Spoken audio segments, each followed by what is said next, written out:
Welcome to the Laboratory, a video series brought to you by Miracles Innovation Labs.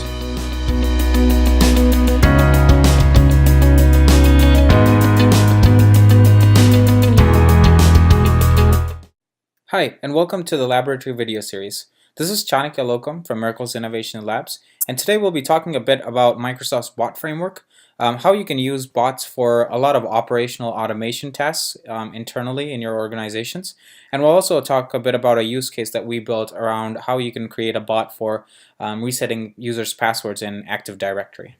So let's dive in. So even before we start, bots have kind of become a buzzword starting in 2016, and now in 2017 they're kind of mainstream, and they're being called as the next revolution after mobile. And the reason why they're so intuitive or so in demand is because unlike mobile, where you had to get an app onto a user, you can touch users using your bots in their existing channels like Facebook Messenger, Skype, places where users are already interacting with themselves and their friends as of today.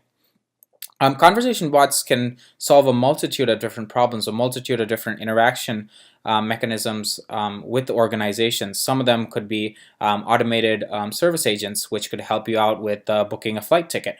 You could also have chatbots that could help you to enable yourself and your family to automate your home. You can also control your mobile applications using speech to text as well. And these are use cases that we're already seeing as of today with our mobile devices with things like Siri, Cortana, and others. But there also can be use cases where conversation bots can really be used for operational automation, whether it's a server going down and you want to check the status, or if a user wants to change their password. There could be a multitude of different use cases where internally your organization can really benefit by giving users a much richer experience while also automating tasks to reduce costs and increase efficiency and speed. Microsoft's bot framework is one of those entities or one of those platforms that can really help you to build these natural language understanding agents, otherwise called as bots.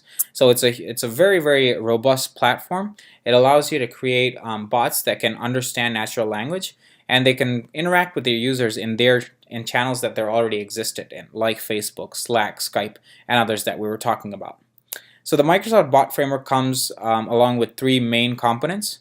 The bot framework emulator is a developer tool that can be used on Mac and Windows, where developers can create their backend bot fulfillment agents and visualize or emulate how they're actually working. It also comes with a bot builder SDK, which can basically be used both in Node.js and C# for building your backend fulfillment agents that actually fulfill the intents of the users. It also comes with a very robust set of connectors, which are kind of a configure and use model, where you configure which channel you want to use, like Slack and Skype and others, and you can actually connect a single bot to multiple channels. Along with that, it also comes with a very large ecosystem that comes with the Microsoft product set, including Azure. The Language Understanding Intelligence Service, otherwise known as LUIS, is one of those, which enables you to create natural language understanding models so that the bot can understand your user's intent and actually act based upon that. You also have a rich set of cognitive services and also search services powered by Bing, which are available within the Microsoft Cognitive Services catalog. Along with that, you also have numerous compute options, whether you want to deploy your backend and your services for this bot, whether they're on serverless functions or containers or virtual machines in the cloud. So with that being said, let's quickly dive into the use case that we were looking at. So just imagine if you had, which many organizations have today, a repository of users where your user's password and user ID is stored. There's going to be a lot of cases where your user wants to change their password. And sometimes in some organizations internally, this might not be such a straightforward process. So what if you could give your users a quick Slack bot where they could come in and say, "Can you change my password?" And it would be able to verify the authorization or the credentials of the user and actually be able to do that for them. The experience is much richer for users. It saves a lot of time for them so that they don't have to go to a portal or ask somebody to do the change for them. And it's really intuitive so that they're actually speaking, or they think that they're speaking, with the person. So in this particular use case, we integrated the bot into Slack using the direct messaging channel. Slack is configured into Microsoft Bot Framework's bot connectors, which uses the Slack real-time messaging service to connect to Slack. It's basically a WebSockets-based protocol which allows for events to be broadcasted from Slack and the bots to respond back based on those events. In this particular case, the event will be receiving a message, and whenever that message comes, the bot connector sends that over to our bot registration, where we register our callback URL or the messaging endpoint of our backend fulfillment agents. The fulfillment agents are Node.js based services, which basically understand what intent is coming from the user. They use the bot builder Node.js SDK, and using that SDK, they're able to actually build dialogues based on waterfall methods, which means that you can ask user for follow-up questions. So in this particular case, when a user says, "Can I change my password?" or "Can you help me to change my password?" the bot is going to ask them a couple of questions like what their user ID is or what the last 4 digits of their SSN is to ensure that they can verify that the user is valid and that they exist in an Active Directory. Once that is done, they'll be able to take that data, they'll be able to recognize the entities within that data, which are user ID and the 4 digits of the SSN. They'll be able to take that back to Active Directory and actually change the password for the user and notify them of the change. The bot on the backend uses Microsoft Lewis, where the intents and entities are defined, which allows the bot to actually identify what the user is saying rather than just inferring based on the actual values of the text. So it'll be able to understand various synonyms. So whether you say, "Can you help me change my password?" or "Change my password please," the bot still will be able to understand that your intent at the end of the day is to help you with changing your password. So with that being said, let's dive into a quick demo where we'll see how this bot actually works in Slack. Okay, so here we are with the 80 password reset bot demo. This particular bot takes user ID and SSN, or the last 4 digits of the SSN from the user using natural language, and is able to process that and actually reset the password in Active Directory and then respond back to the user as well. The channel that we've configured in this particular case is Slack. What you're seeing right now is the bot framework dashboard, where you can register your bot, get the credentials for the bot so that it can authenticate itself and communicate with the bot framework. And also you can configure your REST endpoint, which is basically going to be the endpoint where the bot framework is going to send all your channel messages to, so that you can actually fulfill those and do whatever backend processing that you want to do. You can also configure your channels over here within the bot framework. In this particular case, we have configured Skype and Slack, but you can configure other channels such as Facebook Messenger, Twilio as well.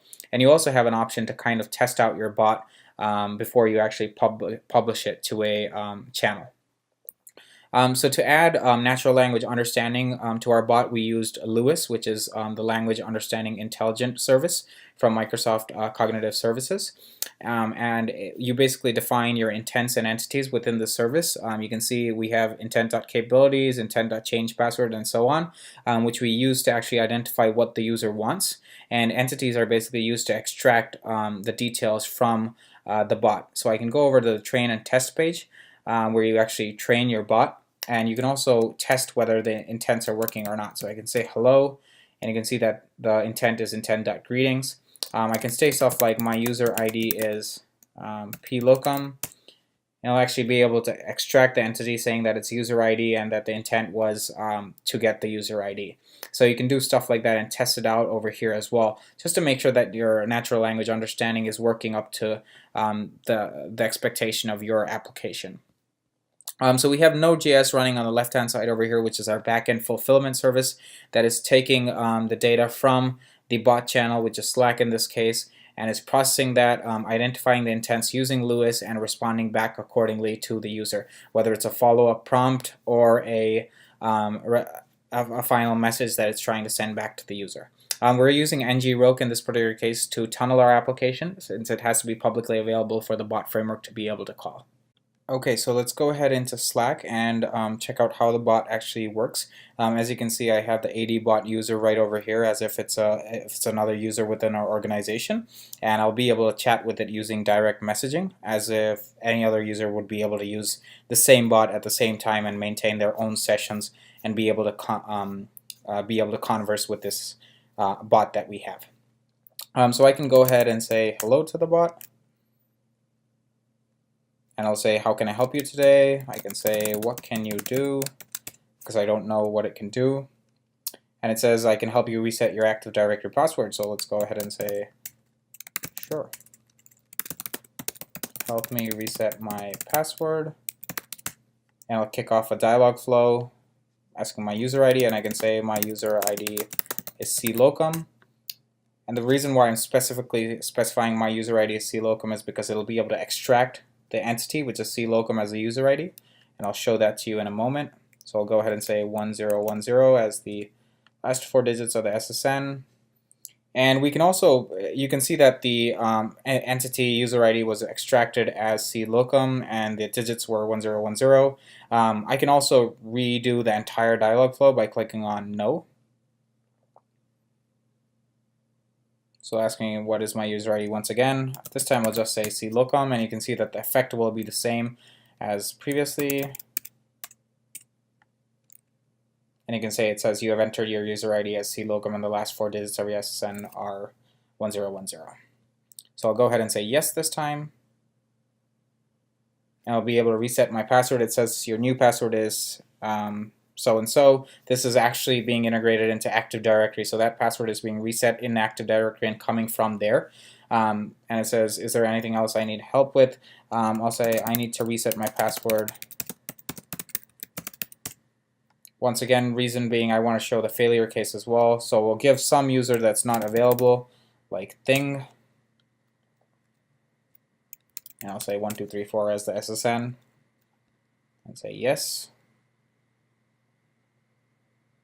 And you'll see it'll say, I'm sorry, I was unable to reset the password, because you can see the problem over here was that there is no user with that particular user ID.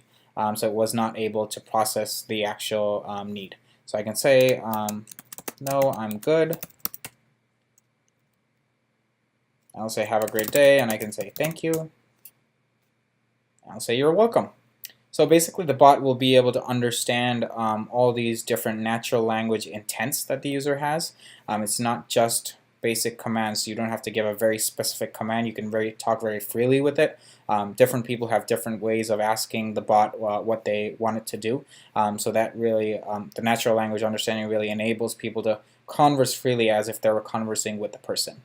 Once again, thank you for watching our demos. If you'd like more cool videos around innovation and technology, please do visit our channel at miraclesoft.com/thelabs. Thank you. Thank you for watching The Laboratory, a video series brought to you by Miracles Innovation Labs. For more on innovation, please visit miraclesoft.com/thelabs.